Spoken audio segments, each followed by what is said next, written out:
بسم اللہ الرحمن الرحیم۔ میں تمام نوجوانوں سے مخاطب ہوں اور ان سے ایک ریکویسٹ عرض کرنا چاہوں گا کہ خدارا یہ چند ایک دنیا کی کمائی اور دولت کے لیے دین کو پیچھے نہ چھوڑنا، دین کو ساتھ لے کے چلو، دین کو ترجیح دو۔ تم اپنے اللہ اور اس کے رسول کو یاد رکھو، پھر دیکھنا تمہیں عزتیں کیسے ملتی ہیں۔ ساری عزتیں، ساری کی ساری عزتیں تمہارے در پہ سجدے کریں گی اور تمہارے در پہ جھک کے ناز کریں گی، اور تمہیں اللہ تعالیٰ کا اور حضور صلی اللہ علیہ وسلم کا قرب عطا ہوگا۔ جوانوں، اپنے رسول کے لیے جینا سیکھو۔ حضرت عبداللہ ابن مسعود رضی اللہ تعالیٰ عنہ کے پاس ایک نوجوان آیا اور آ کے کہنے لگا، حضرت میں نے بہت کبیرہ گناہ کیا ہے، بہت بڑا گناہ کیا ہے، کیا میرے لیے بھی کوئی توبہ کا دروازہ کھلا ہے؟ تو آپ نے اس کی طرف دیکھا، ناگواری کا اظہار کرتے ہوئے روح کو پھیر لیا، ناراضگی کا اظہار کرتے ہوئے منہ کو پھیر لیا۔ بس انہوں نے رخ پھیرا تو اس نوجوان کی آنکھوں میں آنسو آ گئے۔ دل میں خیال آیا کہ اتنے بڑے محدث اور شیخ الوقت اور شیخ القرآن اور شیخ الحدیث نے جنہوں نے اللہ اور اس کے رسول سے قرآن و حدیث سیکھی ہیں، جب انہوں نے منہ پھیر لیا ہے تو اس کا مطلب میرے لیے کوئی توبہ کا دروازہ نہیں کھلا۔ تو اس نوجوان کی طرف حضرت عبداللہ ابن مسعود رضی اللہ تعالیٰ عنہ نے پلٹ کر دیکھا اور کہا، اے نوجوان، یہ میری بات غور سے سن لے، جنت کے 8 دروازے ہیں جو کبھی کھلتے ہیں اور کبھی بند ہوتے ہیں، لیکن ایک توبہ کا دروازہ ہے جو کبھی نہیں بند ہوتا۔ اس نے فرشتہ بٹھایا ہے، وہ دروازہ بند نہیں ہونے دیتا جب تک سورج مغرب سے طلوع نہیں ہوتا۔ جوانوں، وہ توبہ کا دروازہ کھلا ہے، تو آؤ اللہ کی بارگاہ میں توبہ کرو اور اس کے ہو کے زندگی گزارو۔ تمہاری جوانیاں بڑی قیمتی ہیں، تمہاری جوانیوں کی آج اسلام کو ضرورت ہے۔ اپنی جوانیوں کو یوں ہی ضائع نہ کرنا، صرف نوکری حاصل کر لینا کمال فن نہیں صاحب۔ بانگ پن کی زندگی، عیش و عشرت راتیں، لطف و عنایات کے ڈیرے اور زندگی کو بسر کرنا، یہ کوئی کمال نہیں یار۔ تمہاری جوانیوں کو آج اسلام کی ضرورت ہے۔ اپنی جوانیاں قرآن کے نام کرو، اپنی جوانیوں کو حضور کے نام کرو، اپنے رسول کے لیے جینا سیکھو۔ میں یہ نہیں کہتا کہ کاروبار نہ کرو، ضرور کرو، حق حلال کا کاروبار کرو، لیکن رات میں تنہائی میں بیٹھ کے یہ سوچنا کہ میرے اور تمہارے تک پیغام پہنچانے کے لیے دو جہاں کے والی ہمارے آقا صلی اللہ تعالی وسلم نے اتنی سختیاں کیوں برداشت کی تھی۔ صرف نوکری حاصل کر لینا کمال فن نہیں ہے۔ ہم ساری زندگی مغرب کے کلچر کے ساتھ گزاریں گے، ہم ہندوان رسومات کے ساتھ جئیں گے، کل ہم اپنے رسول کو کیا منہ دکھائیں گے؟ تو آؤ اپنے ملک سے وفا کرو، حضور علیہ الصلوۃ والسلام سے وفا کرو، اللہ سے وفا کرو، اور حضور علیہ الصلوۃ والسلام کے مشن کو آگے لے کر بڑھو۔ امت کے لیے جینا سیکھو، امت کا سوچو۔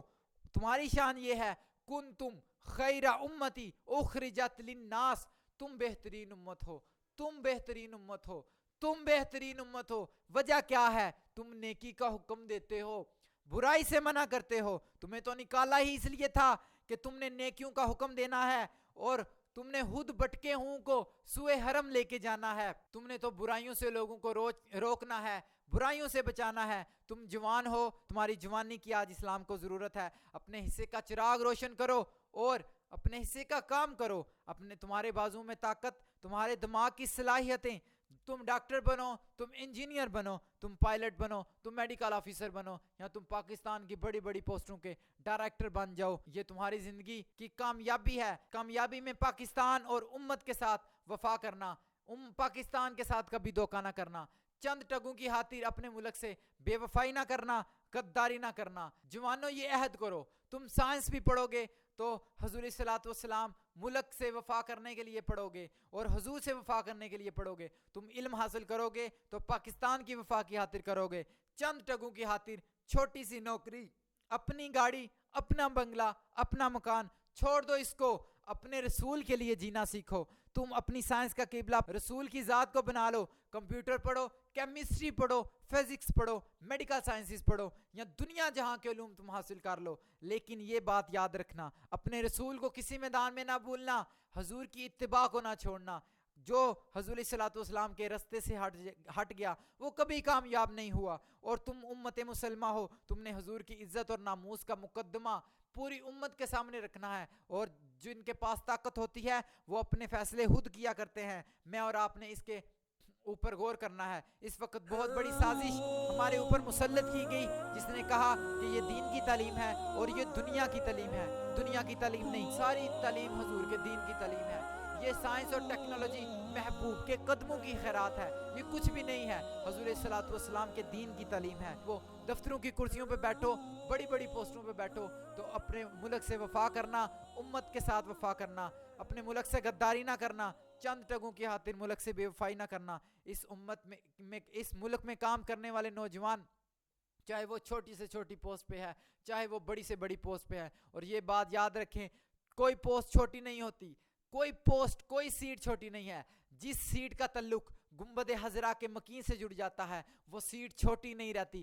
تم سب بڑی پوسٹوں والے ہو, سب بڑی سیٹوں والے ہو, لیکن حضور کے ساتھ وفا کرنا, حضور کے دین کے ساتھ وفا کرنا, اور حضور کے ساتھ تعلق کو مضبوط رکھنا. اور یہ قرآن کا وعدہ ہے ہم سے, ہم سب سے یہ قرآن نے وعدہ کیا, وَأَنْتُمُ الْأَعْلَوْنَ إِن كُنْتُم مُؤْمِنِينَ, تم ہی کامیاب ہو, تم ہی بامراد ہو, تمہارے سروں پر ہی عزتوں کے تاج ہوں گے اور تمہیں ہی سرخرو کیا جائے گا. لیکن شرط ہماری ہے, تمہیں سب کچھ دیا جائے گا لیکن شرط ہماری ہے, اگر تم مومن ہو. ان کنتم مؤمنین, اگر تم مومن ہو تو ساری دنیا تمہاری غلام ہے, تمہیں آقا بنایا جائے گا. نوجوانوں, ہم نے ہر اس ہاتھ کو روکنا ہے, ہر اس ہاتھ کو توڑ دینا ہے جو اسلام اور پاکستان کے ساتھ غداری کے لیے اٹھے, اور جو نظریہ پاکستان اور اسلام کے نظریے کے خلاف اٹھے. ہم نے اس نظریے کا رد کرنا ہے اور اسلام میں اور پاکستان میں کی عزت کو ہم نے بلانا ہے. اور یہ کیسے ہوگا؟ یہ اپنے عمل سے ہوگا, یہ سچی توبہ کے استقامت کے ساتھ ہوگا.